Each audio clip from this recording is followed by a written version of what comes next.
प्यारे बच्चों, nuclei chapter से कैसे न्यूमेरिकल्स आ सकते हैं कॉम्पिटेंसी बेस्ड क्वेश्चन में। देखिए, बेसिक एनसीईआरटी वाले एनसीईआरटी के एग्जांपल्स बहुत सारे बच्चे सॉल्व करते हैं, अच्छी बात है। ठीक है, हम भी अपने लेक्चर्स में एनसीईआरटी के क्वेश्चन ही करवाते हैं। इस चैप्टर के इस चैप्टर से थ्योरेटिकल क्वेश्चन में ग्राफ बनाने को आएगा, बाइंडिंग एनर्जी कर्व बनाने को आएगा और पोटेंशियल एनर्जी और डिस्टेंस के बीच का ग्राफ आएगा। लेकिन न्यूमेरिकल क्या आ सकता है इस चैप्टर से? तो कुछ ऐसे न्यूमेरिकल देखने को मिलेंगे जिनको देख के आपको लगेगा ये क्या आ गया। अगर आप घर से एक बार सॉल्व करके नहीं गए हो तो आपको बहुत प्रॉब्लम फील होगी। तो एक बार हम ऐसे क्वेश्चंस को देखेंगे, लाइक ऐसे क्वेश्चंस जो दिखने में बड़े अजीब होते हैं, समझ में नहीं आता, पर ये एग्जाम में आ सकता है अगर कॉम्पिटेंसी बेस्ड पेपर बना तो। चलो, तो ऐसे क्वेश्चंस को हम कैसे करेंगे? तो सभी टाइप के क्वेश्चन मैं आपको कराऊंगा। देखिए, न्यूक्लियर चैप्टर से हम बात करते हैं कि पहला क्वेश्चन इस टाइप का बन सकता है कि आपको रिएक्शन देगा, और जैसी रिएक्शन आप लोग देखते हो आपका लुप लुप लुप लुप होने लग जाता होगा, है ना। पर लिखा है कि calculate the energy released in the fusion reaction. तो यहां पर क्या हो रहा है कि एक हाइड्रोजन का न्यूक्लियस और ये दूसरे हाइड्रोजन का न्यूक्लियस, ये दोनों हाइड्रोजन के जो न्यूक्लियस है, ठीक है। अच्छा, यहां पे ना 2 होगा, यहां, हाँ ठीक है, 1H2 एंड 1H2।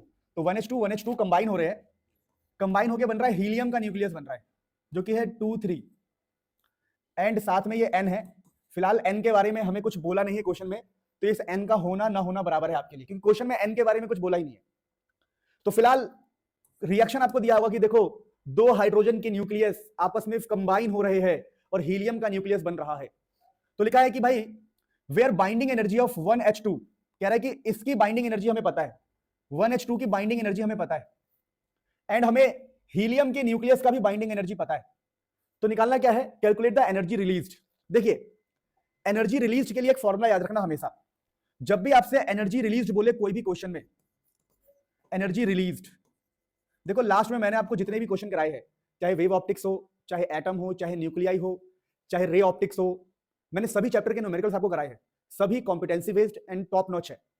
अगर पेपर बनेगा तो इनमें से क्वेश्चन देखने को आपको मिलेंगे। तो आप लोग प्लीज जो जो करवा रहा हूं उसको ईमानदारी से करके जाओ, फिर कुछ एक्स्ट्रा करो। अब एनर्जी रिलीज निकालने, एनर्जी रिलीज के लिए क्या करोगे?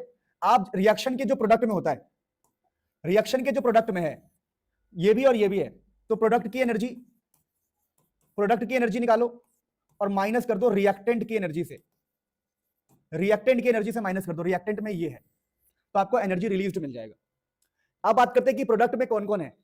तो प्रोडक्ट के अंदर एक तो N है और हीलियम है।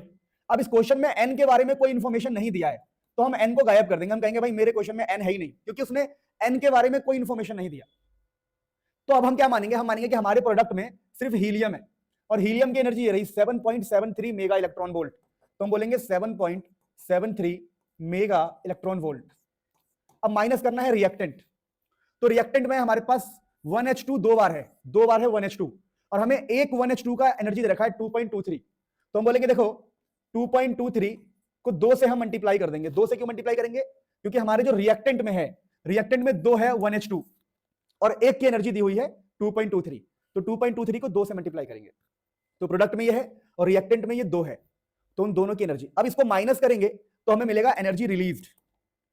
क्या मिलेगा हमें? Energy released. और इस एनर्जी रिलीज को आप बाइंडिंग एनर्जी भी कह सकते हैं, एग्जाम में आपसे बाइंडिंग एनर्जी भी पूछ सकता है, आप इसी को बाइंडिंग एनर्जी भी कह सकते हो, या तो आप इसको एनर्जी रिलीज कहोगे या बाइंडिंग एनर्जी आप कहोगे। आई होप आपको ये क्वेश्चन समझ में आया हो। Believe me, this is one of the best question. आगे बढ़ते हैं गाइस, मेरे प्यारे बच्चों।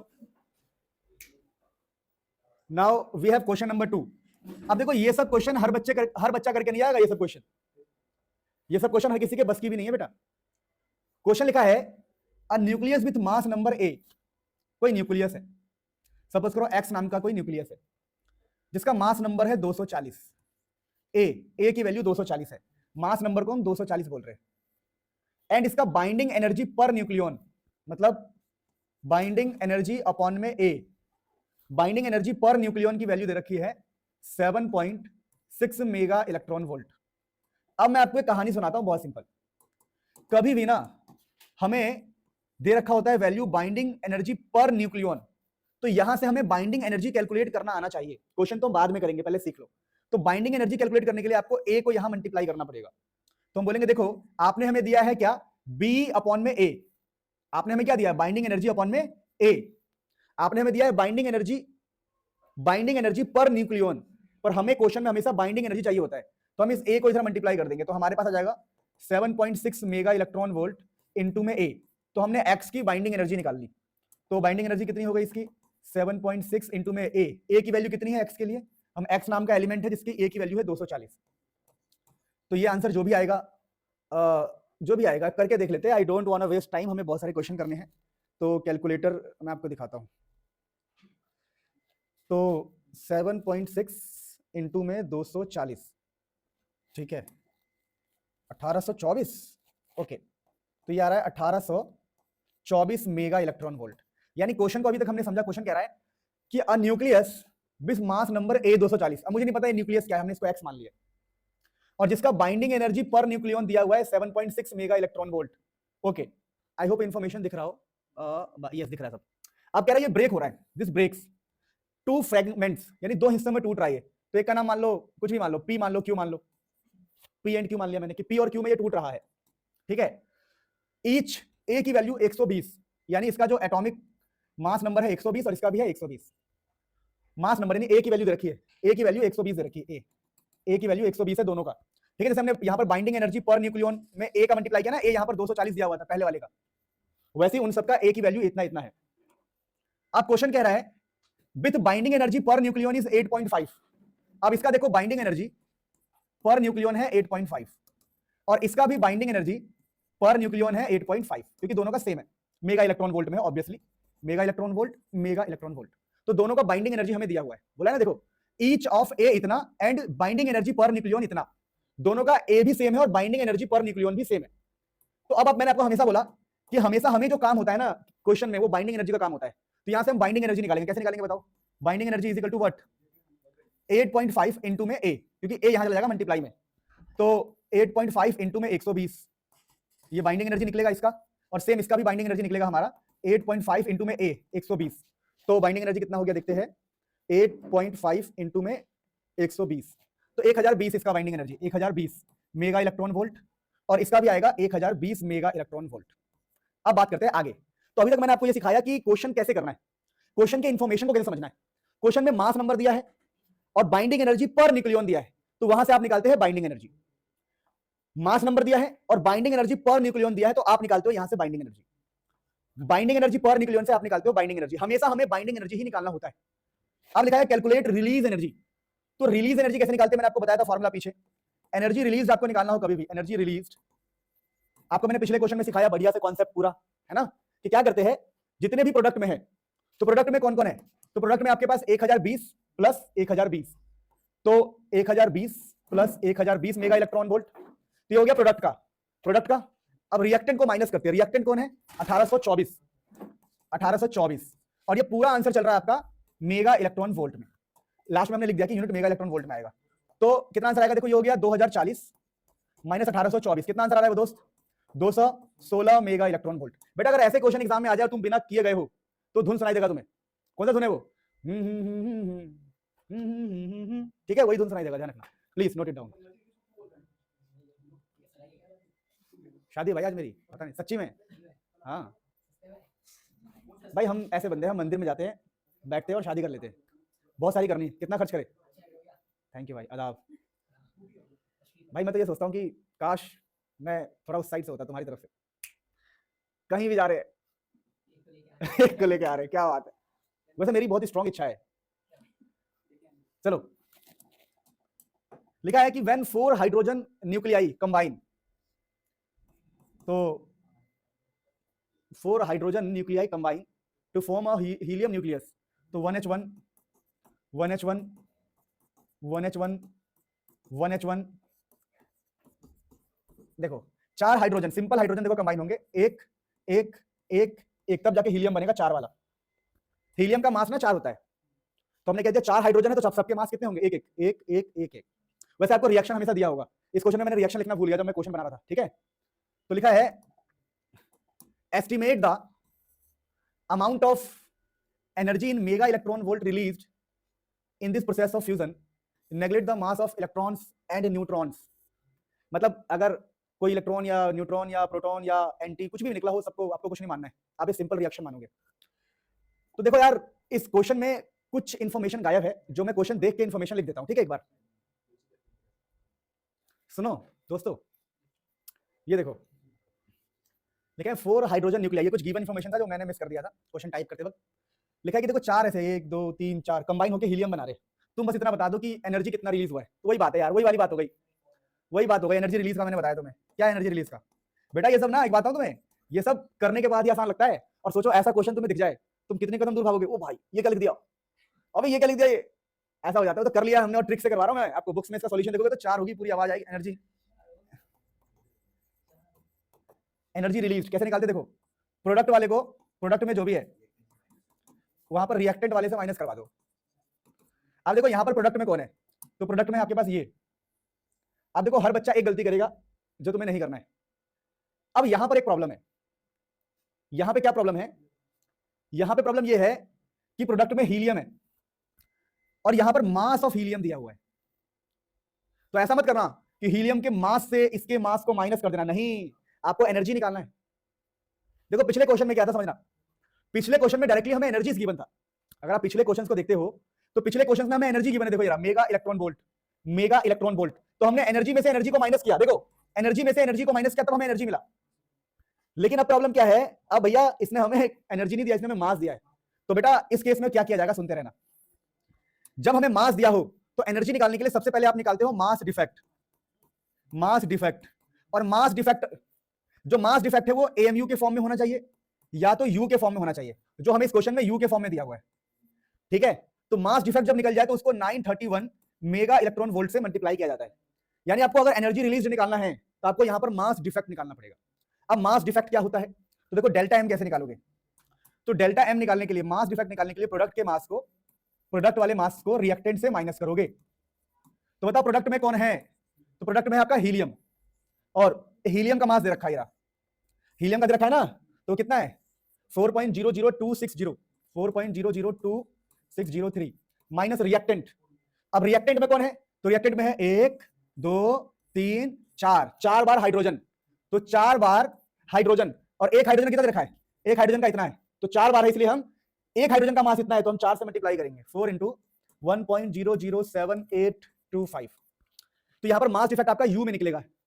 ठीक है, तो मास डिफेक्ट आपका यू में निकलेगा, तो लिख देना कि भैया जो हमारा मास डिफेक्ट है वो यू में निकलेगा। अब एक काम करना, क्या काम करना, ध्यान से देखो इसको, कैलकुलेट यार प्लीज, यार क्या कर रहे हो तुम लोग यार, निकाल दिया तुमने भाई, बेटा गलत निकला ना, कर दूंगा।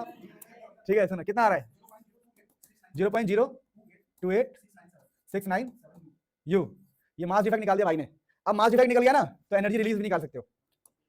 तो एनर्जी रिलीज यहां से निकल जाएगा आपका, एनर्जी रिलीज मास डिफेक्ट कितना है 0.028697, इनटू में किससे मल्टीप्लाई कर देंगे 931, और आंसर आपका आ जाएगा मेगा इलेक्ट्रॉन वोल्ट में 26.71। बेटे कौन सी गोली ले रहे हो। अब सुन भाई, कभी किसी इंटरव्यू में जाइयो ना तो इसको 26.71 मत बोलियो, भगा देगा। क्या बोलना है 26.71। ठीक है, ध्यान रखना, देहाती समझेगा, देहाती। मैं मजाक नहीं कर रहा, बहुत फर्क पड़ता है। अगर आप बहुत इंटेलेक्चुअल बंदे के साथ हो तो वो नोट करेगा कि आप चीजों के साथ कितने परफेक्ट हो, आपके बोलने का तरीका, आपके बैठने का तरीका, हर चीज नोट किया जाता है। ठीक है, समझे मेरी बात। हाँ बेटे, क्या क्या माइनस में आएगा ये, तो माइनस को ऐसे मोड़ो। अरे देखो यहां प्रॉब्लम आ रही है, देखो एक्चुअली में माइनस जब भी किया जाता है ना मास के लिए, तो बड़े वाले में से छोटे को माइनस किया जाता है। तो अब यहाँ पर मॉड रखे ना, मॉड, मॉड का मतलब है कि हम जो भी वैल्यू लेंगे वो प्लस ही लेंगे। क्या लेंगे, प्लस, क्योंकि हमने छोटे वाले में से बड़े को माइनस कर दिया है, तो किसी किसी को नेगेटिव दिख सकता है। तो मैं काम करना, जब मास डिफेक्ट निकाले ना तो बिग वैल्यू को मतलब रिएक्टेंट माइनस प्रोडक्ट कर देना, और बताओ इतना कोई ध्यान नहीं देता। ठीक है, कभी भी मास निकालते हैं ना तो बड़े में से छोटे को माइनस करते हैं। ठीक है, जैसे मैंने यहाँ पर क्या किया, छोटे में से बड़े को माइनस कर दिया, तो यहाँ पर एक नेगेटिव साइन दिख सकता है। तो इस टेंशन को खत्म करने के लिए आप यहाँ पर क्या लगा सकते हो, मॉड। मॉड का मतलब कि हम हमेशा प्लस वैल्यू लेंगे, तो हमेशा आप एक काम करना, उल्टा करना, इस वाले में से इसको माइनस कर देना, रिएक्टेंट माइनस प्रोडक्ट, तो आपको पॉजिटिव वैल्यू मिल जाएगी। अरे मजाक कर रहा हूं, जस्ट किडिंग गाइस। क्या कह रहे हैं ये, मैंने देखा नहीं भाई वैसे, कहाँ है। अच्छा समझ गया, जैसे वो स्टीफन हॉकिंग कर रहे थे उधर ही कहीं। क्या बोला था उन्होंने, स्टीफन हॉकिंग साहब ने, पता है तुम्हें आप। That's cool, that's cool. ठीक है, जैसे आजकल एक मीम चल रहा है ना कि एग्जाम में पहला क्वेश्चन देखने के बाद क्वेश्चन कह रहा है आप यहां आ जाइए, question to me, first question of trigonometry. भाई मुझे ऐसा लग रहा है 10th क्लास में ट्रिग्नोमेट्री आजकल बच्चों ने होगा बना रखा है, वेरी टफ, वेरी टफ। मेरे 10th में 100 आउट ऑफ 100 थे भाई मैथ्स में। अब ये सोचो कि ऐसा क्या हो गया कि अलग ही चल रहा है। क्या चीज? चलो लिखा है calculate the energy released in mega electron volt in deuterium tritium fusion reaction. इधर देखो 1H2 का क्या नाम है? ड्यूटेरियम। और 1H3 को याद रहेगा, पार्टिकल्स को भी याद रखना है। तो उससे क्या बन रहा है? हीलियम। क्या बन रहा है? हीलियम। और ये क्या है? एन। क्या है? एन। ये कोई भी पार्टिकल हो सकता है, ठीक है। अब यहां पर हमें गिवन क्या क्या है, आंसर तो हम करेंगे, लेकिन उससे पहले गिवन क्या क्या देख लो। आपको 1H2 का मास गिवन है, 1H3 का मास गिवन है, हीलियम का मास गिवन है, और इसको एन को आप न्यूट्रॉन मान सकते हो, ये पार्टिकल होता है, ठीक है। तो इसका भी मास गिवन है। अब हमें क्या निकालना है? Energy release. तो मैंने कहा देखो जब हमें मास गिवन होता है यू के अंदर, जब यू के अंदर हमें मास गिवन होता है तो एनर्जी रिलीज का फॉर्मूला बताओ मुझे। मास डिफेक्ट इनटू में 931 मेगा इलेक्ट्रॉन वोल्ट। तो सबसे पहले मास डिफेक्ट निकालो। तो मास डिफेक्ट कैसे निकालोगे? Reactant minus product. तो रिएक्टेंट में कौन है बताओ? रिएक्टेंट में है एक 1H2 एक 1H3। तो ये रहा रिएक्टेंट में कौन कौन है। पहले हम रिएक्टेंट को करेंगे, रिएक्टेंट के मास को, रिएक्टेंट्स मास माइनस प्रोडक्ट्स के मास। तो जो रिएक्टेंट में कौन कौन है? रिएक्टेंट में ये बंदे, दो बंदे, ये दोनों को ऐड कर दो। 2.014102 3.016094 पता नहीं क्या है पूरा। चलो तो इनको ऐड करो। 2.014102 तेल लगा के, ओके। 3. एक बात है 6049। एक बात है, एक बंदा जो पूरे साल आया पढ़ने के लिए, लेकिन सीखा कुछ भी नहीं बंदा। नहीं भाई की बात कर रहा, नासिर भाई की, ठीक है। नासिर भाई कोई बात नहीं। अब देखो सच्चाई को तो एक्सेप्ट कर ही सकते हैं। कुछ चीजें सीखा ये कि कोशिश करने वालों की भी हार होती है। इसने बहुत तगड़ी कोशिश करी, लेकिन भाई वही बात है कि अगर नारियल बहुत ऊंचा पेड़ पे लगा है तो क्या ही कर सकते हैं। मतलब समझ रहा मेरी बात भाई? It's okay. तो फिर खजूर के पीछे भागो, खजूर की हाइट थोड़ी कम होती है। तो तार के पेड़ के पीछे नहीं भागना चाहिए कभी भी, मेरा ऐसा मानना है। प्रश्न एक ही लाइफ है, जस्ट जो पेड़ नहीं जो मिल जाए। क्या यार देखो 2.01 और ये, तो ये हमारे रिएक्टेंट है, इन दोनों को ऐड कर दिया। 1H2 1H3 को ऐड कर दिया, एन माइनस कर देंगे प्रोडक्ट से। प्रोडक्ट में कौन है? तो प्रोडक्ट में अपने पास कौन कौन है बताओ? प्रोडक्ट में एक एन है और दूसरा कौन है? 2 हीलियम। तो ये देखो हीलियम का दे रखा है और एन का भी दे रखा है, तो उन दोनों को ऐड करके वहां लिखना है। समझे? इस बार एन का दे रखा है तो हम एन की बातें करेंगे, तो इन दोनों को ऐड करते हैं प्रोडक्ट वालों को। क्या है ये? 4.002603 4.002603 प्लस में कौन है भैया? 1.008665 1.008665। ठीक है यार। अब इन दोनों का ऐड करके मास डिफेक्ट कितना आ रहा है भैया? मास डिफेक्ट आ रहा है 2.036। ठीक है, ये मास डिफेक्ट है, यू में आया है। अब देखो मास डिफेक्ट मिल गया ना, अब इस मास डिफेक्ट को उठाओ 931 से मल्टीप्लाई करो, एनर्जी रिलीज मिल जाएगा। क्या मिल जाएगा? Energy release. ध्यान रखना, तो हमने मास वाले क्वेश्चन भी कर लिए और डायरेक्टली एनर्जी गिवन वाले